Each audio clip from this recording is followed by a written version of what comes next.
All right. So I had a thought the other day. I'm always making kind of connections between the whole idea of, God as a father and us as his children, and then the actual relationship between a human father and a human child.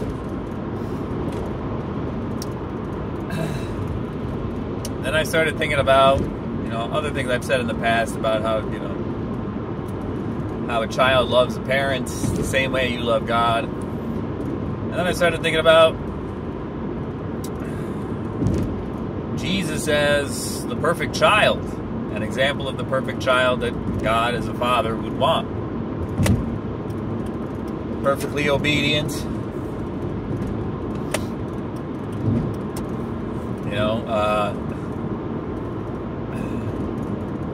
completely self-sacrificing to his brothers and sisters.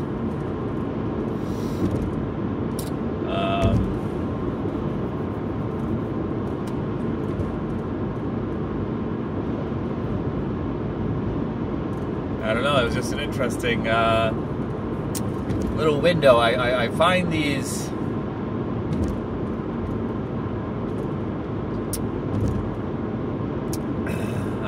you might want to, I don't know, you can call them filters, I guess, just a different way of kind of looking at a situation, just applying a different kind of filter to a situation. Like, oh, what if I look at this like parent to child? What if I look at this to, brother to sister? What if I look at this like, whatever? And then by kind of switching those mental filters, I'm able to see things in different and gain insights into these things. But it doesn't really occur to me to do these things. Before I became a Christian, I didn't really have insights like this. My brain didn't work this way. I didn't have leaps in understanding like I do now. It's been over a year, and I'm still learning new things every day, every couple days at least. Either as I read the Bible or something comes up, and I have to, what is this? I don't understand this. I don't know how to deal with this. What does this mean? And either that situation alone will be enough for me to get the insight that I need, or what I love most is when a bunch of stuff comes together. And the child thing has been kind of coming around. Last night I was at dinner with my kids, at the dinner table with my kids. They take forever to eat. And I had been thinking about this perfect child thing. I had been, the passage, interestingly enough, I had been thinking about the passage where Jesus grabs a kid and says, you have to be like this to be in the kingdom of heaven, something like that. I just read it today. It's Matthew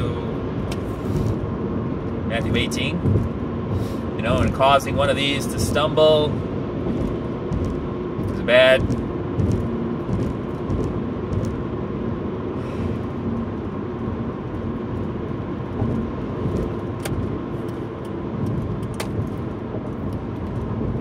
So that child stuff, the difference between children and parents. I asked my kids, what are you going to do tonight? As I was dropping them off. And they're like, I don't know. They're 4 and 7. I don't know. I was like, do you even care? They're like, no. They're just along for the ride. They're just doing their thing. And that's what Jesus said we should be like. Have no worries. Children are in the world, innocent. They don't make plans. I know that sounds crazy. It's like, oh, how is anything supposed to get done? You don't make plans. How are we supposed to keep making progress?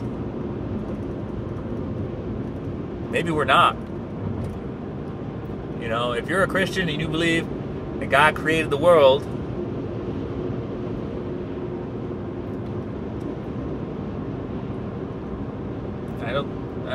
maybe he created it the way he wanted it, and man's been screwing it up.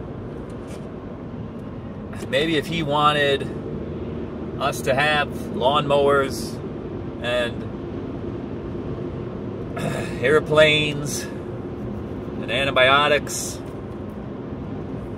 maybe he would have just created the world that way. Maybe if he wanted us to have factories and, you know, maybe that's what he would have put here for us instead of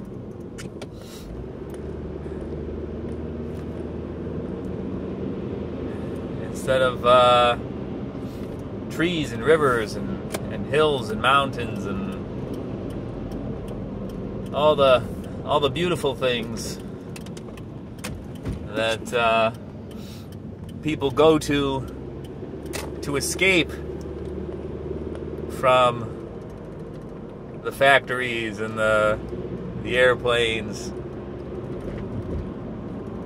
I don't know. Sounds crazy. I know. I don't know if I'm right on that one. I've started to pray about that a little bit. Like, how much of this is what we're supposed to be doing? And how much is man just getting it wrong and, doubling down on the wrong? Yeah, let's build more factories.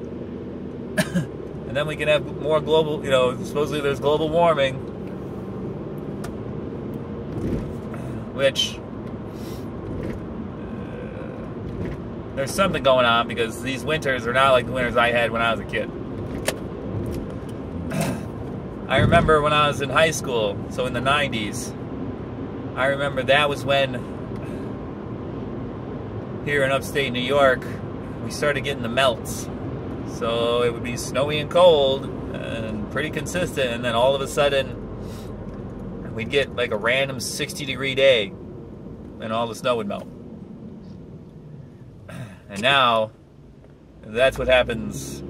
It's like we get some snow, and then it melts. Snow melts. Nothing sticks. So even like a little snowstorm, when we get like a foot of snow, is like a huge deal. When I was a kid, that was par for the course. That was nothing. But that deep freeze we just got from the polar vortex, that's out of the norm. That's colder, but that's what they say global warming would become. Either way, it's all part of God's plan. We'll see.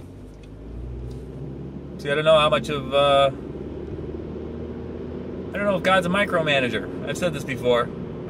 Everything fits in His plan. But like a computer programmer can just write a program and then it goes. And he might have to, if he starts getting results he doesn't like, he can go in and tweak to keep, get it back on track. But he's not sitting there watching every iteration of the program, just, like micromanaging. I don't know if God, how much I believe God is active in my life, but I don't know if He's as active as I would want Him to be.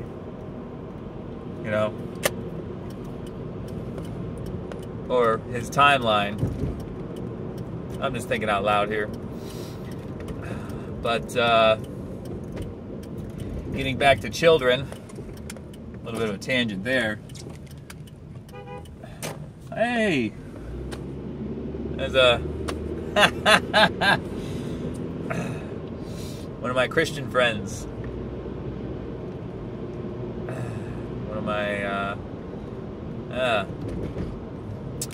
Anyways, children. So that's why children are a blessing. And that's why people, I think adults, I don't know if anybody else has noticed this, but when you're in when you're at a family gathering and there's a new baby, and the baby's just in the middle of the room on the floor, just doing what a baby does, being itself, innocent and completely devoid of any kind of self-consciousness.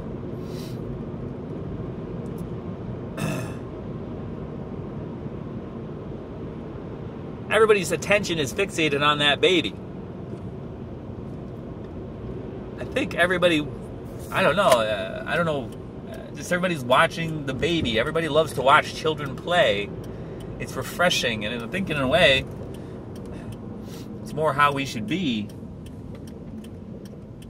I know myself, I've kind of lost the ability to improv.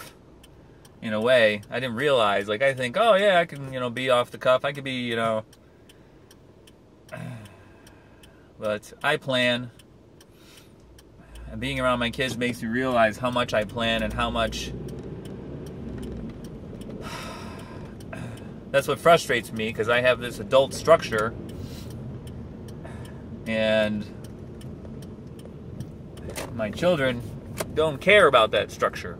They don't care about being anywhere on time. They don't care about, class starts at this time, and so you have to be awake by this time. Logistics.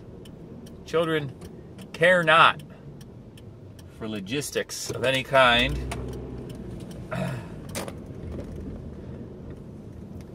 And I don't know how to live that way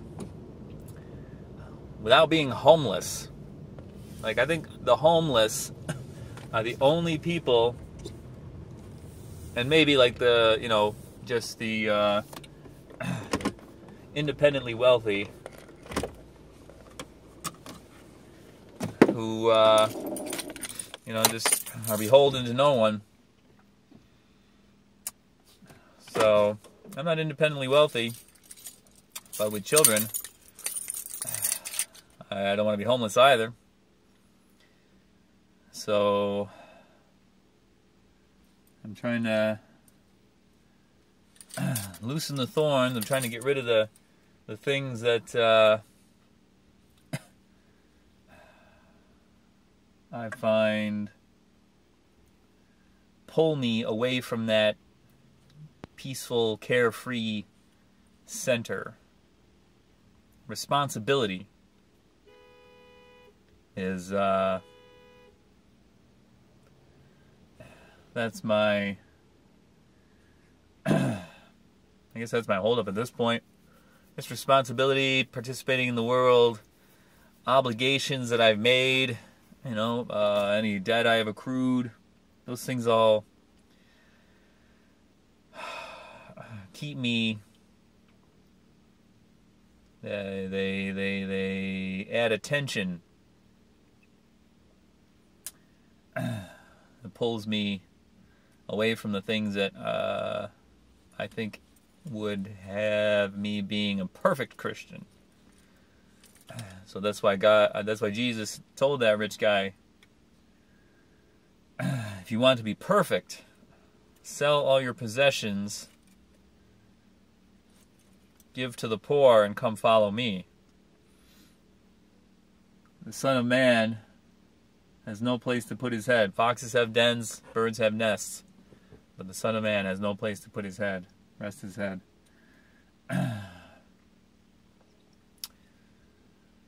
I can't do that as a father. I think as a father I have responsibility, but that's a rule of thumb. Do as others. Not do as others.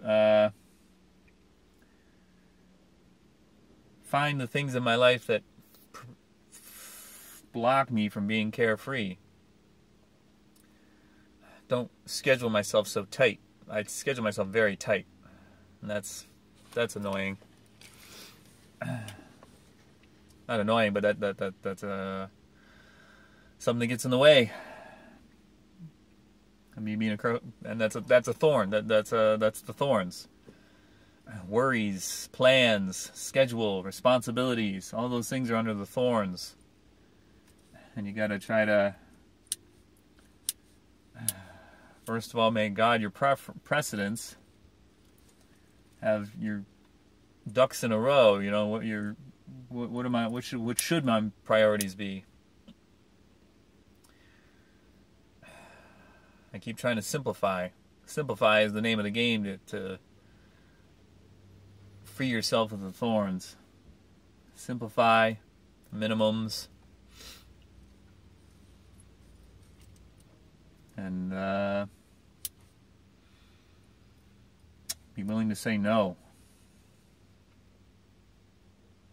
So, all right, I think I've rambled long enough. I'm gonna head in and go massage some people, and